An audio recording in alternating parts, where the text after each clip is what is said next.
There's a story in The Peace Applied that begins with tears but ends with a legacy of courage, leadership, a story about a boy born during the most painful moment of his father's life.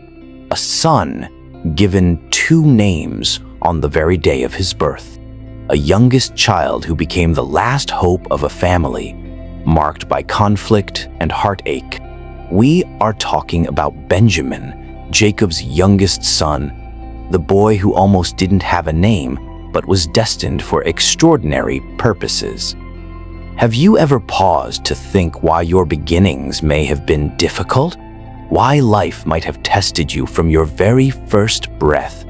In Benjamin's story, God shows how tragedy can be transformed into destiny, sorrow into strength, and a fragile child into a symbol of purpose. And as we go through this story, there is a hidden revelation about the tribe of Benjamin and their pivotal role in God's plan for Israel that will become clear at the end of this journey. Jacob's caravan was heading toward Ephrath when Rachel, Jacob's beloved wife, went into labor. The labor was not ordinary. It was a struggle that threatened her life. Genesis Sensor records that she experienced great difficulty giving birth. The midwife encouraged her, saying, "Do not be afraid. You shall have this son also." But Rachel was weak. Her body could barely endure. And then the child was born, small, fragile, crying under the open sky of Canaan. Tragedy struck immediately. Rachel, with her final breath, looked at her newborn and whispered, "Benoni, son of my sorrow." Genesis Sensual Sheba tells us, "And as her soul departed, for she died." In that instant, the child carried a unique burden. He was the only son whose birth cost his mother her life. Jacob held the baby, heartbroken, his hands trembling. Around him, the weight of grief was almost tangible. He looked down at the child and knew that no boy could live under a name that only spoke of death. So Jacob declared, "No, his name shall be Benjamin, son of my right hand." Genesis Sensual Shubat. Benjamin would not be defined by sorrow. He would be known for honor, strength, and his significant place in the family. In Hebrew culture, the right hand symbolizes power, authority, and inheritance. Benjamin's name became a prophecy, a declaration that God had plans for him beyond the grief that marked his birth. Benjamin grew up as the youngest of 12 in a family where conflict, rivalry, and favoritism were common. He never knew his mother. All he had were stories of her love, her faithfulness, and her devotion from his father. His older brother Joseph, Jacob's beloved, had been lost according to what the brothers told their father, sold into slavery. Benjamin grew up in a household that was both loving and tense, where every sibling carried memories of past struggles. But Benjamin's presence was unique. He was Rachel's last living child, her only remaining legacy, and Jacob's treasured son. From the very beginning, Benjamin's life was intertwined with themes of survival, protection, and destiny. Jacob's protective nature meant Benjamin often received special care. His brothers, aware of his significance, treated him differently, and that created both love and tension. Benjamin was not just another child in the family. He was the symbol of hope, the living connection to both his lost mother and his missing brother, Joseph. Years passed, and famine struck the land of Canaan. Jacob, now an elderly man, had to send his sons to Egypt to buy food.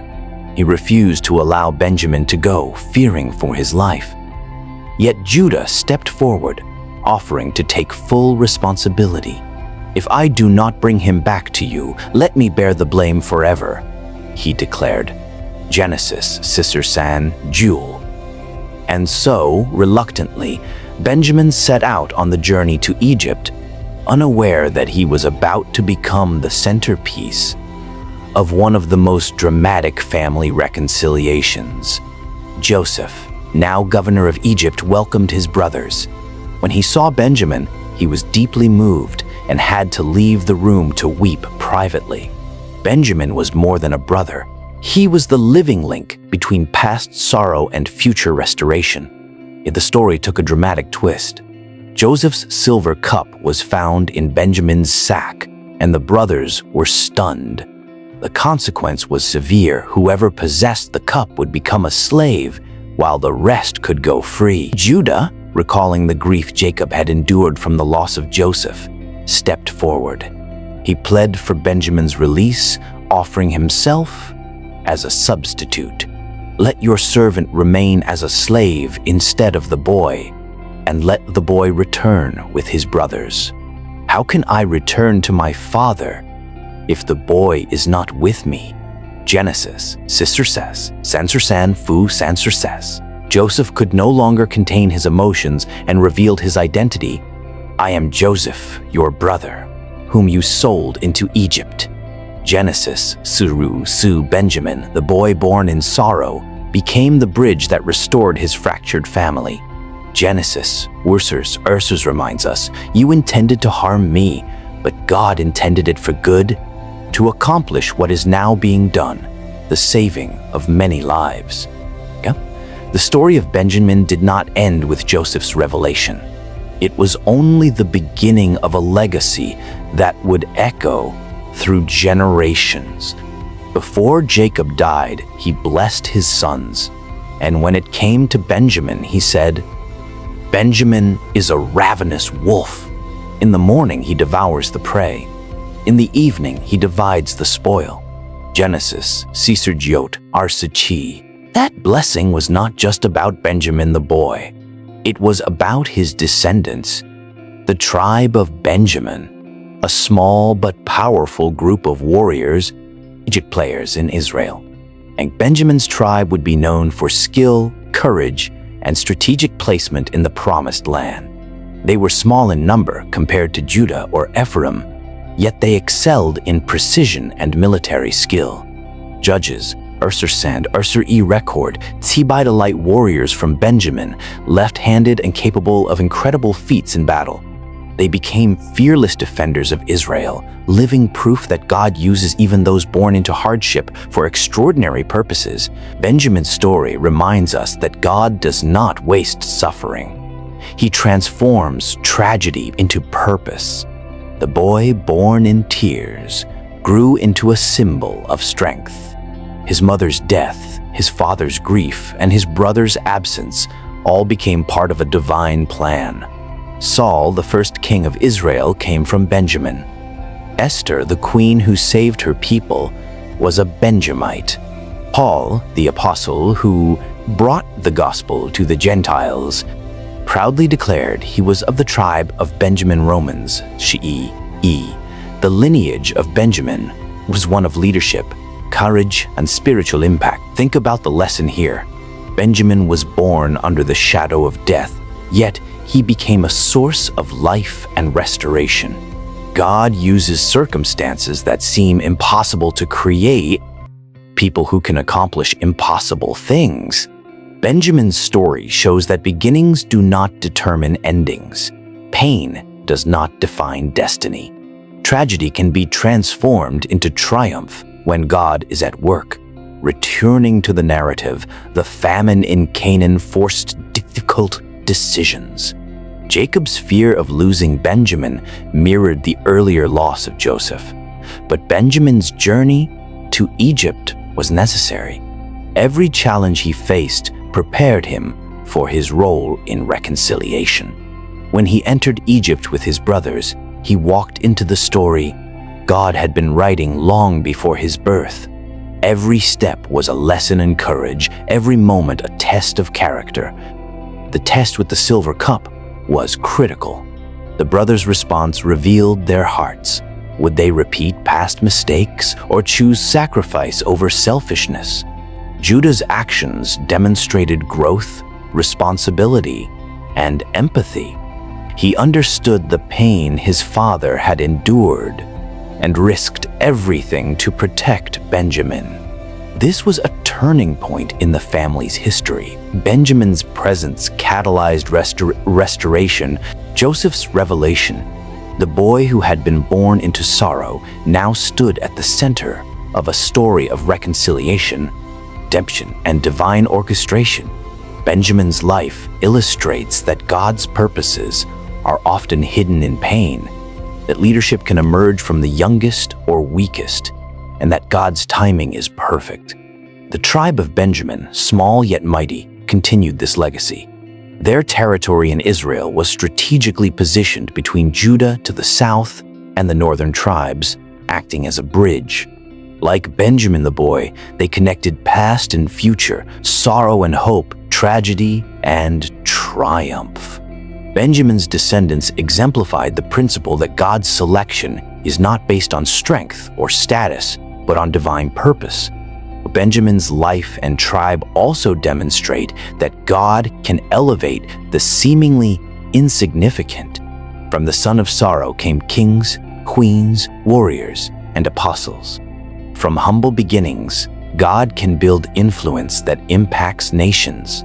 Benjamin is proof that God's plan can transform weakness into strength, loss into leadership, and sorrow into legacy. Matzi, Benjamin's story is more than history. It is a blueprint for understanding God works in the lives of those born into difficulty. His birth, the tragedy of Rachel's death, Jacob's grief, the loss of Joseph, the famine in Canaan, and the test in Egypt were all elements of a divine plan. Each challenge, each painful moment was preparation for something greater. Now, the boy born amidst tears became a bridge between past sins and future redemption. He was the link that restored Jacob's family, the one who enabled reconciliation between brothers who had caused profound harm years before. Benjamin's life reminds us that no situation is wasted in God's hands. Even tragedy can be transformed into a platform for impact, influence, and legacy. The tribe of Benjamin illustrates the fulfillment of this principle on a national scale. From the boy who nearly carried only grief came a lineage of courage, wisdom, and strategic importance. They were elite warriors, fearless in battle, precise in skill, and positioned to connect the larger tribal system of Israel. Saul, the first king, and Esther, the queen who saved her people, came from Benjamin. Paul, the apostle, carried the gospel across the world from this lineage. Through Benjamin, God demonstrates that beginnings do not limit endings. Pain does not determine purpose. Circumstances do not define destiny. What is born in weakness can mature into strength. What is marked by loss can grow into legacy. Benjamin's life is an enduring testament to the transformative power of God's plan. Reflect for a moment on your own life. Perhaps you were born under hardship or experienced loss, rejection, or sorrow. Perhaps the world has tried to define your identity based on struggle. Benjamin's story declares that is not your final name. You may have been called by the circumstances surrounding you, but God calls you by your destiny. He can transform sorrow into strength, tragedy into triumph, and loss into legacy. Benjamin's journey encourages us to trust God's timing, recognize the lessons in hardship, and believe that even the smallest, weakest, or youngest can fulfill extraordinary purposes. Rachel's death, Jacob's grief, Joseph's absence, and Benjamin's youth were not barriers. They were instruments of God's plan. When we study the tribe of Benjamin, we see a continuation of that principle. Strategically positioned, small yet mighty, their strength lay not in numbers, but in skill, courage, and divine purpose. Every Benjamite who made an impact in Israel's history, from warriors to kings to apostles, embodied the principle that God elevates those who remain faithful and obedient despite hardship. The peace-applied story of Benjamin, Jacob's last son, teaches us that God does not waste beginnings. Every tear, every loss, every challenge is a step in preparation for something greater. Benjamin was born amidst sorrow, but lived with purpose. He fathered a tribe, shaped history, and fulfilled a destiny that none could have predicted at his birth. So ask yourself ask yourself today, what name are you carrying? Is it the name that your circumstances tried to give you? Or the name God has declared over you? Just as Jacob renamed, God can rename you today. He can transform your sorrow into strength, your struggle into purpose, and your beginning into a legacy. Benjamin's life reminds us that no matter how small or weak we feel, God can use us to create impact that lasts generations.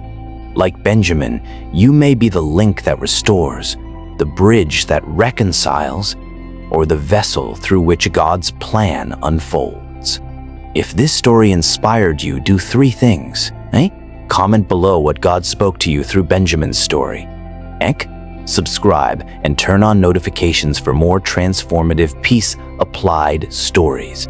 Share this video with someone who needs to hear that God can rewrite any story, no matter how it began. Benjamin was born in tears, but lived with purpose.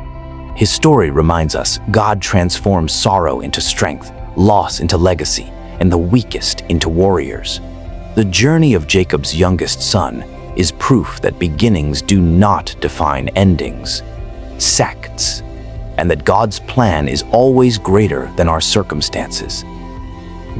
If Benjamin's story touched your heart, don't let it end here. This wasn't just a tale from the It's a reminder that your beginnings do not define your destiny. Every tear you've shed, every challenge you've faced, every loss you've endured is part of a bigger plan. Like Benjamin, you may have been born into difficulty, but you are meant for strength, purpose, and legacy. Take a moment today and ask yourself, are you living under the weight of your past? Or are you stepping into the name God has declared over your life? You may feel small, weak, or overlooked, but God can take your sorrow and turn it into triumph, your struggle into opportunity, and your beginning into an extraordinary ending. If this message inspired you, do these 3 things, Eat Manurza. Comment below and share what God spoke to you through Benjamin's story. Subscribe to the channel and turn on notifications for more life-changing stories.